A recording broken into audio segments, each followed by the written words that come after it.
মহানবী হযরত মুহাম্মদ সাল্লাল্লাহু আলাইহি ওয়াসাল্লামকে নিয়ে ভারতের হিন্দু পুরোহিত রামগিরি মহারাজের কটূক্তি ও ধর্মীয় অনুভূতিতে আঘাত এবং বিজেপি নেতা নীতিশ নারায়ণ সমর্থন করার প্রতিবাদে মাদারীপুরের শিবচরে উলামা ঐক্য পরিষদের আয়োজনে বিক্ষোভ মিছিল ও সমাবেশ অনুষ্ঠিত হয়েছে।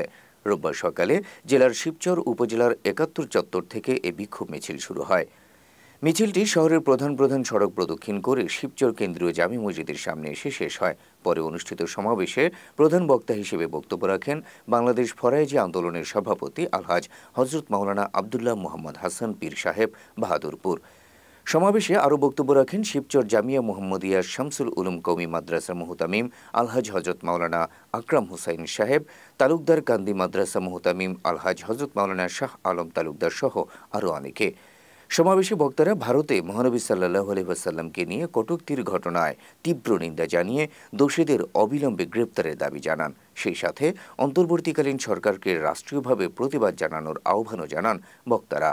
হাজী শরীয়তুল্লাহ রাহমাতুল্লাহি আলাইহির আস্তানা থেকে শামসুল উলুম মাদ্রাসার পক্ষ থেকে এই হুঁশিয়ারি বাক্য উচ্চারণ করতে চাই, সাবধান হুঁশিয়ার, যদি কখনো মুসলমানদের মহামানব নবী মুহাম্মদুর রাসূলুল্লাহ কোনো ভাষা ব্যবহার করা হয় তাহলে আমরা শুধু বাংলাদেশ পর্যন্ত সীমাবদ্ধ থাকবো না, বরং সেই কুখ্যাত সেই ব্যক্তি নিকট পর্যন্ত গিয়ে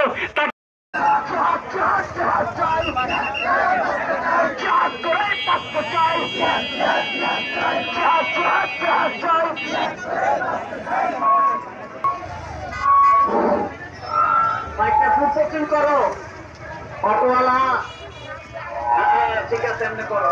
উপস্থিতি ভারতের হিন্দু পাদ্রী কর্তৃক বিশ্বনবীর হযরত মাওলানা জহিরুল ইসলাম সাহেব